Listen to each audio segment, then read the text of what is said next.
ஆண்டவருடைய பரிசுத்த நாமத்துக்கு ஸ்தோத்திரம் உண்டாவதாக. ஆண்டவருடைய கிருபையினாலே முதல் 3 மாதங்களை கடந்து 4வது மாதத்துக்குள் வர கிருபை செய்த ஆண்டவருக்கு நாம் நன்றி செலுத்தி இந்த ஏப்ரல் மாதத்துக்குரிய தேவ செய்திக்குள்ளாக நாம் கடந்து செல்வோம். எங்களை அதிகமாக நேசிக்கிற மகா பரிசுத்தமுள்ள அப்பா, இந்த அருமையான காலை நேரத்துக்காக நன்றி. 2026ஆம் வருஷத்துல உம்முடைய கிருபையினாலே முதல் 3 மாதங்களை நாங்கள் சுகத்தோடு பலத்தோடு சமாதானத்தோடு கடந்து வந்தோம். உமக்கு நன்றி செலுத்துகிறோம் ஆண்டவரே, உண்மை ஸ்தோத்தரிக்கிறோம். அதே போல இந்த ஏப்ரல் மாதத்தையும் உம்முடைய பரிசுத்த கருத்தில் நாங்கள் ஒப்புக் கொடுக்கிறோம். இந்த மாதத்துல நாங்கள் ஆசரிக்க வேண்டிய ஆண்டவரே எல்லா பண்டிகைகளையும், பெரிய வெள்ளிக்கிழமை, ஈஸ்டர், இந்த காரியங்களையெல்லாம் நாங்கள் நல்லபடியாக ஸ்தோத்திரத்தோடு நன்றியோடு கொண்டாட எங்களுக்கு நீர் கிருபை செய்ய வேண்டும் என்று நாங்கள் ஜெபிக்கிறோம் ஆண்டவரே. இயேசுராஜா முன்னே செல்கிறார் என்று சொன்னபடி இந்த மாதத்தின் முதல் மணி நேரத்தில் இருந்து கடைசி மணி நேரம் வரை நீர் எங்களோடு இருந்து எங்கள் குடும்பத்திலும் எங்கள் ஊழியங்களிலும் எங்களுடைய சுகத்திலும் பலத்திலும் நாங்கள் கையெட்டு செய்கிற எல்லா காரியங்களிலும் உம்முடைய ஆசீர்வாதத்தை கட்டளையிட்டறலும் இயேசுவின் நாமத்தால் வேண்டிக் கொள்கிறோம் பிதாவே, ஆமென். இந்த நாளிலே ஒரு சிறிய பாடலை பாடி நாம் ஆண்டவருடைய பிரசன்னத்துக்குள்ளாக நாம் கடந்து செல்வோம். உயிர்த்தெழுந்தாரே அல்லேலூயா, ஜெயித்தெழுந்தாரே, உயிருடன் எழுந்த இயேசு எந்தன் சொந்தமானாரே, உயிர்த்தெழுந்தாரே, கல்லறை திறந்திடவே கடும் சேவர்கள் பயந்திடவே, கல்லறை திறந்திடவே கடும் சேவர்கள் பயந்திடவே, வல்லவர் இயேசு உயிர்த்தெழுந்தாரே, வல்ல பிதாவின் செயல் இதுவே, வல்லவர் இயேசு உயிர்த்தெழுந்தாரே, வல்ல பிதாவின் செயல் இதுவே, உயிர்த்தெழுந்தாரே அல்லேலூயா, ஜெயித்தெழுந்தாரே, உயிருடன் எழுந்த மீட்பர் எந்தன் சொந்தமானாரே, உயிர்த்தெழுந்தாரே. கர்த்தருடைய பரிசுத்த நாமத்துக்கு ஸ்தோத்திரம். 2 நாட்களுக்கு முன்பாக நாம் குருத்தோலை ஞாயிறை நாம் கொண்டாடினோம். இன்னும் இன்றையிலிருந்து 2 நாளைக்குள்ளாக ஆண்டவர் சிலுவையிலே அறையப்பட்ட அந்த பெரிய வெள்ளிக்கிழமையை நாம் தியானம் பண்ணி கொண்டாட போகிறோம். அடுத்த 2 தினங்களிலே உயிர்த்தெழுந்த திருநாளை நாம் கொண்டாட போகிறோம். அருமையானவர்களே, பெரிய வெள்ளிக்கிழமை இல்லாவிட்டால் ஈஸ்டரும் இல்லை, ஈஸ்டர் இல்லாவிட்டால் பெரிய வெள்ளிக்கிழமையும் இல்லை, அது இல்லாவிட்டால் இது இல்லை, இது இல்லாவிட்டால் அது இல்லை. ஆகவே இந்த 2 காரியங்களுமே மிக முக்கியமானதாகும். எப்படி ஒரு மனிதனுக்கு ஆவியும் சரீரமும் முக்கியமோ, ஆவி இல்லாத சரீரமும் பிரயோஜனம் இல்லை, சரீரம் இல்லாத ஆவியும் பிரயோஜனம் இல்லை. அதுபோல பெரிய வெள்ளிக்கிழமை இல்லாத ஈஸ்டர் அது நமக்கு ஈஸ்டராக இருக்க முடியாது. ஈஸ்டர் உண்டாகி இயேசு கிறிஸ்து உயிரோடு எழாவிட்டால் அவர் மரணம் அடைந்த சிலுவையில் அறையப்பட்ட அந்த பெரிய வெள்ளிக்கிழமை தியானமும் நமக்கு அவசியம் இல்லை. ஆகவே இந்த நாளிலே குருத்தோலை ஞாயிறு, பெரிய வெள்ளிக்கிழமை, ஈஸ்டர், இந்த 3 காரியங்களையும் பற்றி சுருக்கமாக நாம் தியானித்து நாம் ஏப்ரல் மாதத்துக்குள்ளாக கடந்து செல்வோம்.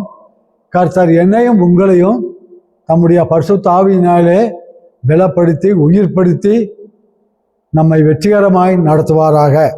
மார்க் 11ஆம் அதிகாரம் முதல் 3 வசனங்களை நான் படிக்கிறேன். அவர்கள் எருசலேமுக்கு சமீபமாக சேர்ந்து ஒலிவ மலைக்கு அருகான பெத்பகே, பெத்தானியா என்னும் ஊர்களுக்கு வந்தபோது அவர் தம்முடைய சீஷரில் 2 பேரை நோக்கி, உங்களுக்கு எதிரே இருக்கிற கிராமத்துக்கு போங்கள், அதில் பிரவேசித்தவுடனே மனுஷர் ஒருவரும் ஒரு காலும் ஏறியிராத ஒரு கழுதை குட்டி கட்டியிருக்க காண்பீர்கள், அதை அவிழ்த்து கொண்டு வாருங்கள். ஏன் இப்படி செய்கிறீர்கள் என்று ஒருவன் உங்களிடத்தில் கேட்டால், இது ஆண்டவருக்கு வேண்டும் என்று சொல்லுங்கள், உடனே அதை இவ்விடத்துக்கு அனுப்பி விடுவான் என்று சொல்லி அவர்களை அனுப்பினார். பிரியமானவர்களே, சிலுவையிலே அறையப்படுவதற்கு சில தினங்களுக்கு முன்பு அவர் இந்த பெத்பாகே பெத்தானியா என்கிற கிராமங்களிலே தன்னுடைய ஊர்வலத்தை புறப்பட்டு எருசலேம் ஆலயம் வரை அவர் ஊர்வலம் செல்கிறார். அவர் செல்லும் பொழுது அவருடைய சீஷர்கள் அவளோடு கூட இருந்தார்கள். இதை பார்த்த அநேக ஊர் ஜனங்கள், கிராமத்தின் ஜனங்கள் எல்லாரும் கூடிக்கொண்டார்கள். ஒரு பெரிய கூட்டமே அவருக்கு பின்னாலே இருந்தது. அப்பொழுது அவர் சீஷர்களில் 2 பேர்த்தை பார்த்து, நீங்கள் பக்கத்தில் இருக்கிற கிராமத்துக்கு போங்க, அதில் ஒருவரும் ஒருபோதும் ஏறியிராத ஒரு கழுதை குட்டியையும் கட்டியிருக்க காண்பீர்கள், நீங்கள் அதை அவிழ்த்து என்னிடத்தில் கொண்டு வாருங்கள் என்று சொல்லி அனுப்பினார். அதே போல அந்த கழுதையை அவர்கள் அவிழ்த்து கொண்டு வந்தார்கள். அந்த கழுதையின் மேலே சேணம் கட்டினார்கள். அப்படி என்றால் அழகான துணிமணிகளை போட்டு ஆள் உட்காரத்தக்கதாக அதை அலங்கரித்தார்கள். அதன் பின்பு இயேசு கிறிஸ்து அந்த கழுதையின் மேல் உட்கார்கிறார். இப்பொழுது அந்த கழுதை மெதுவாக பெத்பாகே பெத்தானியா கிராமத்தை விட்டு புறப்பட்டு எருசலேமுக்கு ஊர்வலமாக போகிறது. அநேகர் அவர்களோடு சேர்ந்து கொண்டார்கள். பாருங்கள் அருமையானவர்களே, இந்த உலகத்தில் உள்ள அத்தனை மிருகங்களையும் படைத்தவர் ஆண்டவர் தான். சிங்கம், கரடி, யானை, ஒட்டகம், காண்டாமிருகம், இப்படி போல பெரிய பெரிய காட்டு மிருகங்களையும் நாட்டு மிருகங்களையும் சின்ன சின்ன பிராணிகளையும் விலங்குகளையும் படைத்தவர் அவர்தான். அவர் தான் ஊர்வலம் போக வேண்டும் என்று நினைத்திருந்தால், அந்த காலத்திலே ராஜாக்கள் தெரிந்து கொள்வது போல ஒரு நல்ல பெரிய பட்டத்து யானையையோ அல்லது ஒரு யுத்த குதிரையையோ அல்லது ஒரு பெரிய பல்லாக்கு அவர் தெரிந்து கொண்டிருக்கலாம். ஆனால் அவர் இப்படிப்பட்ட டாம்பீகமான ஆடம்பரமான காரியங்களை அவர் தெரிந்து கொள்ளாமல், யாருமே சீண்டப்படாத ஒரு நிலைமையில் இருக்கக்கூடிய கட்டப்பட்டிருந்த ஒரு கழுதையை தனக்கு வாகனமாக அவர் தெரிந்து கொண்டார். இதில் இருந்து நாம் புரிந்து கொள்ள வேண்டிய, அறிந்து கொள்ள வேண்டிய ஒரு பெரிய சத்தியம் என்னவென்றால், இந்த உலகத்தில் எத்தனையோ ஞானிகள் உண்டு, ஐஸ்வர்யவான்கள் உண்டு, அநேக விஷயங்களிலே கெட்டிக்காரர்கள் உண்டு. இவர்களை எல்லாம் ஆண்டவர் தெரிந்து கொள்ளாமல் உள்ளவைகளை அவமாக்கும்படி அவர் இல்லாதவர்களை தெரிந்து கொண்டார். ஞானிகளை பைத்தியமாக்கும்படி, ஞானிகளை வெட்கப்படுத்தும்படி அவர் பைத்தியமானவர்களை தெரிந்து கொண்டார் என்று வேதம் சொல்லுகிறபடி, உள்ளவைகளை அவமாக்கும்படி ஒன்றும் இல்லாதவர்களாகிய மக்களை ஆண்டவர் நம்மாய் தெரிந்து கொண்டார். அதைத்தான் சங்கீதக்காரன் 136வது அதிகாரத்திலே அவர் சொல்லுகிறார், நம்முடைய தாழ்வில் நம்மை நினைத்தவரை துதியுங்கள், அவர் கிருபை என்றும் உள்ளது என்று. ஆண்டவர் நினைத்திருந்தால் ஒரு சிங்கத்தின் மேலே வந்திருக்கலாம், அல்லது ஒரு பெரிய ஒட்டகத்தின் மேலே ஊர்வலம் போயிருக்கலாம், அல்லது ஒரு பெரிய யானையின் மேலே ஏறி ராஜபவனியாக அவர் வந்திருக்கலாம். பாருங்கள், இவைகளை எல்லாம் ஆண்டவர் தெரிந்து கொள்ளவில்லை. அற்பமான பிராணியாகிய கழுதையை ஆண்டவர் தெரிந்து கொண்டார். வீடுகளிலே நம் பெற்றோர்கள் நம்மை அந்த காலத்திலே திட்டுவார்கள் என்று சொன்னால், கழுதை, பன்றி, நாய், இந்த 3 வகையான பெயரை சொல்லித்தான் திட்டுவார்கள். நாய் மாதிரி ஊர் சுத்தாத, பன்னி மாதிரி சாப்பிட்றீங்க, இந்த மாதிரி நாம் குறும்புத்தனமான காரியங்களை செய்யும் பொழுது அந்த காலத்தில் பெரியவர்கள் இந்த 3 மிருகங்களைத்தான் சொல்லுவார்கள், கழுதை, பன்றி, நாய். அதான் ஒரு கடைசியான ஒரு இழிவான ஒரு பிறவி என்றால் ஒரு கழுதை, நாய், பன்றி தான் மிருகங்களிலே அசுத்தமானவைகள். ஆனால் ஆண்டவர் தன்னுடைய அந்த பவனியாக போவதற்காக மற்றவர்களால் அற்பமாக நினைக்கப்பட்ட அந்த கழுதையாகிய அந்த மிருகத்தை தெரிந்து கொண்டு அதிலே தன்னுடைய ஊர்வலத்தை அவர் ஆரம்பிக்கிறார். ஆண்டவர் என்றைக்கும் பெரிய பெரிய காரியங்களை கொண்டு சாதிக்கிறவர் அல்ல. சிறிய காரியங்களிலே ஆரம்பித்து பெரிய பெரிய காரியங்களை சாதிக்கிறார். உள்ளவைகளை அவமாக்கும்படி இல்லாதவைகளை தெரிந்து கொண்டார். ஞானிகளை வெட்கப்படுத்தும்படி ஆண்டவர் பேதைகளை தெரிந்து கொண்டார். ஆகவே பெரிய பெரிய மிருகங்கள் எனக்கு வேண்டாம், எப்பொழுதும் கழுத்தை தொங்க போட்டு கொண்டிருக்கிற அந்த தாழ்மையான கழுதையே எனக்கு போதும் என்று சொல்லி ஆண்டவர் அதை தெரிந்து கொண்டார். நம்முடைய வாழ்க்கையிலும் கூட நாம் எப்பொழுதும் நம்முடைய வாழ்க்கையிலே சில காரியங்களை தெரிந்து கொள்ளும் பொழுது மினுக்கான காரியங்களை, உலகத்திலே பார்ப்பதற்கு பெரிய லெவலாக தெரிகிற காரியங்களைத்தான் மனிதர்களாகிய நாம் தெரிந்து கொள்ளுகிறோம், ஆசைப்படுகிறோம், அதை அடைய அதிகமாக நாம் துடிக்கிறோம். ஆனால் ஆண்டவருடைய பார்வையும் அவருடைய ஒரு எதிர்பார்ப்பும் மிகவும் வித்தியாசமாக இருக்கிறது. நம்முடைய வாழ்க்கையிலே ஆண்டவரை போல கிறிஸ்து இயேசுவில் இருந்த சிந்தையே உங்களிலும் இருக்க கடவுது என்று பரிசுத்த பவுல் சொன்னது போல நாமும் கூட இயேசு கிறிஸ்துவனுடைய சிந்தை உள்ள மக்களாக இருக்க வேண்டும். உலக பிரகாரமான பெரிய பெரிய காரியங்களாக தெரியவைகள், அவைகள் ஆண்டவருக்கு அருவருப்பானவைகள். உலகத்திலே மின்னுகிற காரியங்கள் அது ஆண்டவருடைய பார்வையிலே அது கரடுமுரடான காரியங்கள். உலகத்திலே போற்றப்படத்தக்க காரியங்கள் ஆண்டவருக்கு ஒரு அருவருப்பான காரியங்கள். ஆகவே நாம் உலக பிரகாரமான காரியங்களை நாம் தெரிந்து கொண்டு மினுக்கான காரியங்களை நாம் தெரிந்து கொள்வதை விட்டுவிட்டு தேவன் நமக்கு எதை பணித்தாரோ, எதை கட்டளையிட்டிருக்கிறாரோ அந்த பாதைகளை தெரிந்து கொண்டு அந்த வாழ்க்கையை தெரிந்து கொண்டு ஆண்டவருக்கு மகிமையாக நாம் வாழ வேண்டும். அதுவே தாழ்மையான வாழ்க்கை, அதுவே ஆண்டவராலே உயர்த்தப்படுகிற ஒரு வாழ்க்கை. ஆகவே எத்தனையோ யானைகள், குதிரைகள், சிங்கங்கள் இருக்கக்கூடிய இந்த உலகத்தில் அவர் தாழ்மையான மிருகமாகிய ஒரு கழுதையை தெரிந்து கொண்டது போல எத்தனையோ பெரிய பெரிய ராஜாக்கள், அதிகாரிகள், படிப்பாளிகள், பணக்காரர்கள், அதிகார வர்க்கம் உள்ளவர்கள் எல்லாம் விட்டுவிட்டு ஒன்றுக்கும் உதவாத என்னையும் உங்களையும் அவர் தமக்கு சாட்சியாக தெரிந்து கொண்டார். அதை உணர்ந்து நாம் கடைசி வரை ஆண்டவரிடத்திலே அன்பும் தாழ்மையும் பொறுமையும் உள்ள மக்களாக வாழ வேண்டும். நான் வாலிப பிராயத்தில் இருக்கும் பொழுது ஒரு பாட்டை அடிக்கடி நான் பாடுவதுண்டு.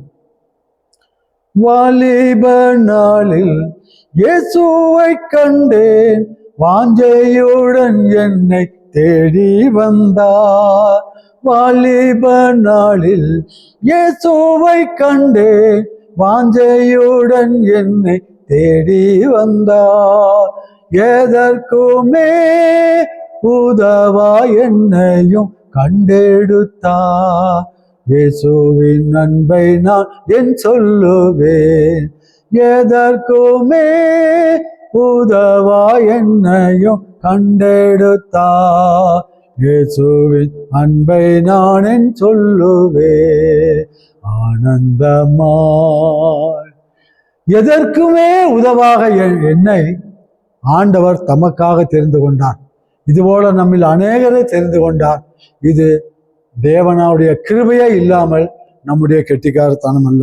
ஆகவே அந்த கழுதை எப்படி பெத்பகேலே இருந்து எருசலேம் வரை ஆண்டவரை சுமந்து கொண்டு பொறுமையாக போனதோ, அதுபோல ஆண்டவரை சுமக்கிற கழுதைகளாகிய நாமும் கூட சோதனை நேரங்களிலே, கஷ்டமான நேரங்களிலே, பிரச்சனை நிறைந்த நேரங்களிலே அவரை உதறி தள்ளிவிட்டு ஓடிவிடாதபடி அவரை சுமக்கிற கழுதைகளாக பத்திரமாக பரம கானானாகிய பரம எருசலேம் ஆகிய பரலோகத்துக்கு இயேசு கிறிஸ்துவோடு நாம் போய் சேருவோம், சாட்சியாக வாழ்வோம்.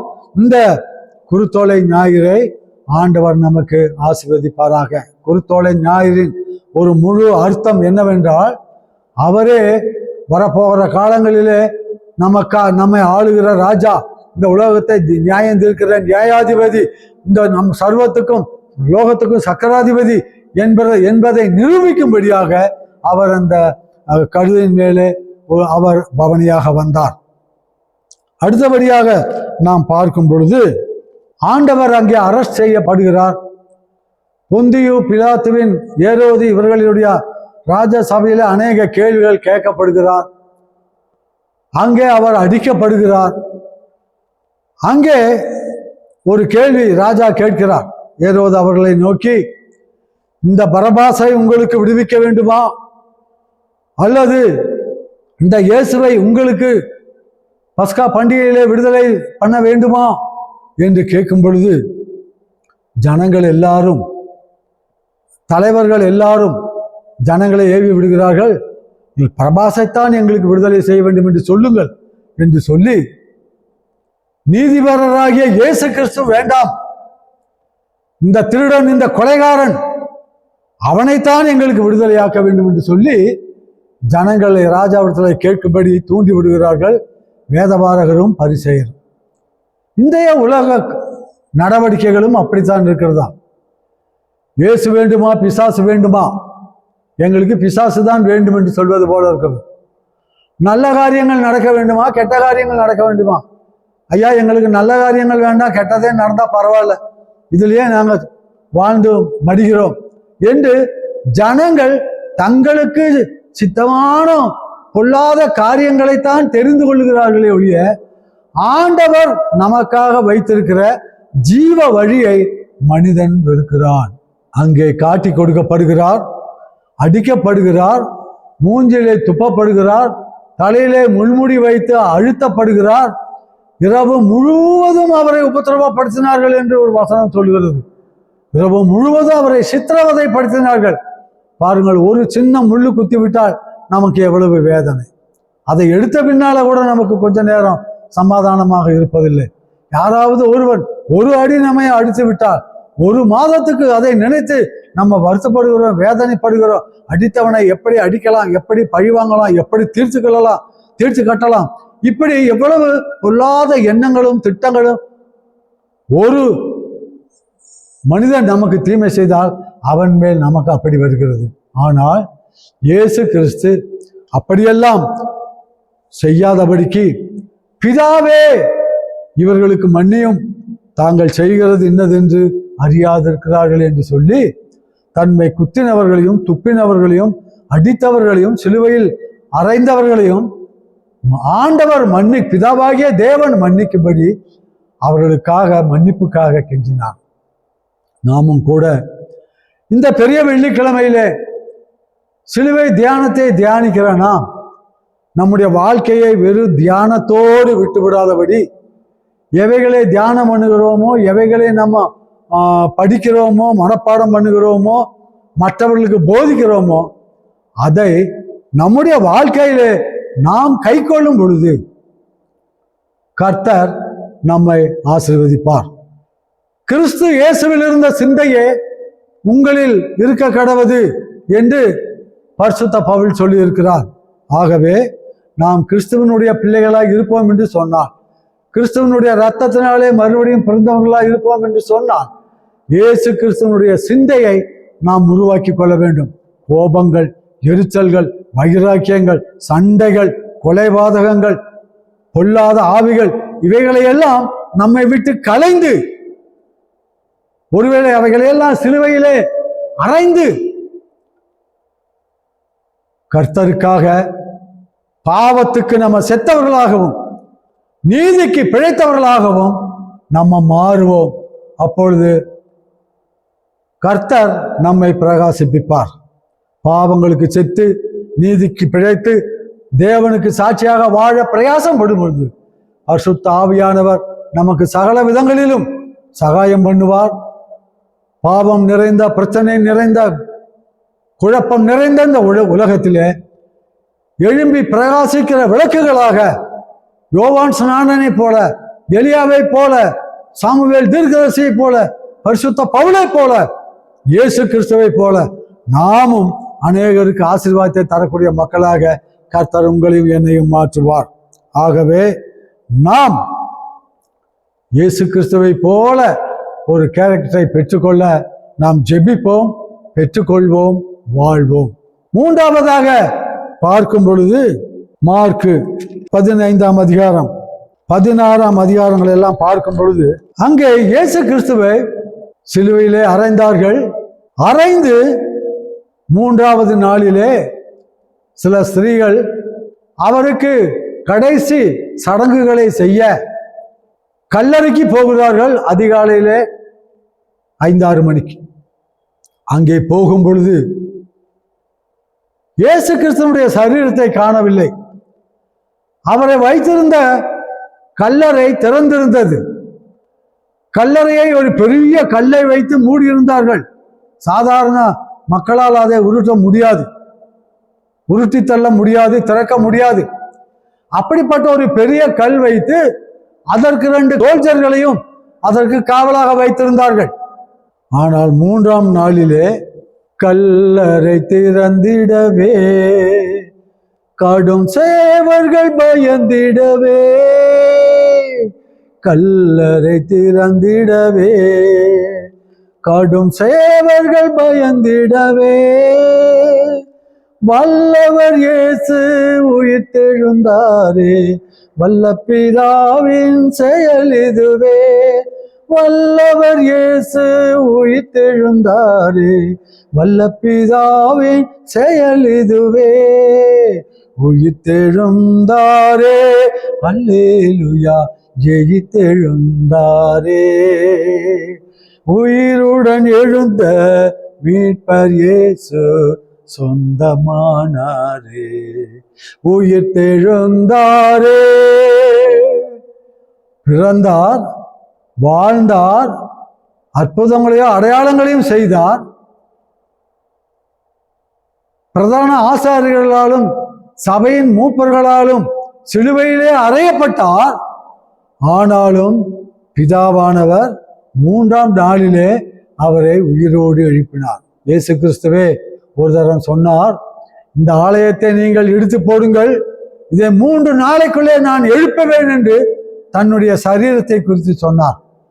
ஆனால் கூட இருந்தவர்கள் எருசலேம் தேவாலயத்தை தான் அவர் சொல்கிறார் போல, இதை கட்ட 46 வருஷம் சென்றதே, 46 வருஷம் கட்டின சபையை இடித்து போட்டால் 3 நாளிலே நான் மறுபடியும் கட்டுவேன் என்று சொல்லுகிறாரே என்று ஏரோதுவின் இடத்திலே இயேசு கிறிஸ்துவை பற்றி பழி சாட்டுகிறார்கள். இவன் தேவாலயத்தை இடித்து போட்டுட்டான், 3 நாள்ல நான் கட்டுவேன்னு சொன்னான், தேவாலயத்தை பழித்தான் என்று சொல்லி இயேசு கிறிஸ்துவின் மேலே குற்றம் சாட்டினார்கள். ஆனால் இயேசு கிறிஸ்து அந்த ஆலயத்தை குறித்து சொல்லவில்லை, தன்னுடைய சரீரமாகிய ஆலயத்தை குறித்து சொன்னார். அதே போல அவர் சிலுவையில் அறையப்பட்டு அடக்கம் பண்ணப்பட்டு 3ஆம் நாளிலே மரித்தோரிலே இருந்து எழுந்தார். எழுந்து 40 நாள் இந்த உலகத்திலே அங்கும் இங்கும் அவர் நடமாடினார். சீஷர்களுக்கும் பரிசுத்தவான்களுக்கும் தேவனுடைய பிள்ளைகள் அநேக மக்களுக்கு அவர் நேரடியாக காட்சி கொடுத்தார். இதோ மரித்தேன், ஆனாலும் இதோ சதா காலங்களிலும் நான் உயிரோடு இருக்கிறேன், என் கைகளையும் என் கால்களையும் தொட்டு பாருங்கள் என்று சொல்லி ஆணிகளால் கடாவப்பட்ட தன்னுடைய கைகால்களில் உள்ள ஓட்டையும் ஈட்டினால் குத்தப்பட்ட தன்னுடைய மார்பிலே உள்ள அந்த ஈட்டி குத்தின அந்த இடத்தையும் அவர் மற்றவர்களுக்கு காட்டினார். 1 நாள் 2 நாள் அல்ல, 40 நாள் இந்த உலகத்திலே மனுஷ உருவத்திலே அவர் சுற்றி திரிந்து 40வது நாளிலே அவர் எல்லாருடைய கண்களுக்கு முன்பாக பரலோகத்துக்கு சென்றார்.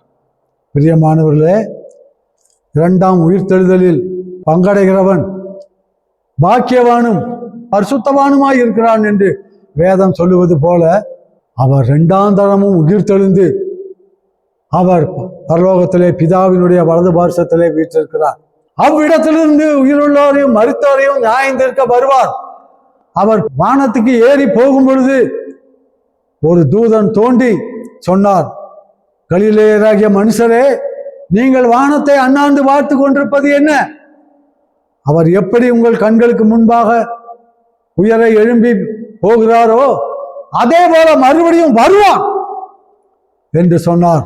ஆகவே எப்படி எல்லாருடைய கண்களும் காண வானத்துக்கு அவர் எடுத்துக்கொள்ளப்பட்டாரோ அதுபோல அவர் மறுபடியும் இந்த உலகத்துக்கு வரப்போகிறார்.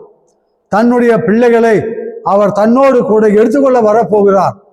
பாவத்திலும் அநீதியிலும் தொடர்ந்து செல்கிற மக்களுக்கு நியாய தீர்ப்பு அளிக்க அவர் பூலோகத்துக்கு வரப்போகிறார். நித்திய நியாயாதிபதியாக நியாயம் தீர்க்க அவர் இந்த உலகத்துக்கு வரப்போகிறார். ரட்சிக்கப்பட்டவர்களை பிரித்தெடுத்து தன்னோடு கூட சேர்த்து கொள்ள அவர் மறுபடியும் இந்த உலகத்துக்கு வரப்போகிறார். ஆகவே நாம் ஆராதிக்கிற தேவன் மரித்து மண்ணோடு மண்ணாக போன தேவன் அல்ல, உயிரோட எழுந்து என்றென்றைக்கும் அரசாளுகிற சர்வாதிகாரியாக சர்வ சக்கராதிபதியாகிய சர்வ அதிகாரத்தையும் தன்னிடத்தில் வைத்திருக்கிற இயேசுவை நாம் ஆராதிக்கிறோம். ஆகவே அவரை நாம் துதிப்போம், சோத்தரிப்போம், அவருடைய கட்டளையை கேட்போம், அவைகளின்படி பின்தொடர்வோம். பரலோகத்துக்கு போய் சேரும் வரை பாவமோ பிரச்சனைகளோ வியாதிகளோ அல்லது வேற எந்த விதமான உலகத்தின் காரியங்களோ பிசாசின் காரியங்களோ அவரை விட்டு நம்மை பிரிக்காதபடி அவருடைய வஸ்திரத்தில் கெட்டியாக பிடித்துக் கொள்ளுவோம். நம்முடைய ஆவிக்குரிய வாழ்க்கை கெட்டு போகாதபடி அவருடைய பாதங்களை பற்றி கொள்வோம். உலக மாம்ச பிசாசு நம்மை மயக்காதபடி ஆவிக்குரிய மக்களாக முழுமையாக வாழ்வோம். உயிர்த்தெழுந்த இயேசு கிறிஸ்து என்னையும் உங்களையும் உயிர்ப்பித்து அவருடைய நாமத்துக்கு மகிமையாக உபயோகிப்பாராக. இந்த ஏப்ரல் மாதத்துல முதல் கொண்டு நாம் உயிர்த்தெழுந்த கிறிஸ்தவர்களாக ஜீவிப்போம். பாவத்துக்கு செத்தவர்களாகவும் நீதிக்கு உயிர்த்தெழுந்தவர்களாகவும் சுவிசேஷத்தை சொல்ல நம்மை முழுவதுமாக ஆவி ஆத்மா சரீரத்தை ஒப்பு கொடுத்தவர்களாகவும் வாழ்ந்து தேவனை மகிமைப்படுத்துவோம். கர்த்தர் தாமே நம்முடைய வாழ்வின் மூலமாக, நம்முடைய ஊழியங்கள் மூலமாக, நம்முடைய குடும்பங்களின் மூலமாக மகிமைப்படுவாராக. அல்லேலூயா, ஆமென். நாம் ஜெபித்து முடிப்போம். எங்களை அதிகமாய் நேசிக்கிற மகா பரிசுத்தமுள்ள அப்பா, மறுபடியுமாக உமக்கு நாங்கள் நன்றி செலுத்துகிறோம். ஆண்டவரே, குருத்தோலை ஞாயிறு, பாடுபட்ட பெரிய வெள்ளிக்கிழமை, உயிர்த்தெழுதல், இந்த 3 காரியங்களையும் நாங்கள் சுருக்கமாக படித்தோம், தியானித்தோம், பேசினோம்.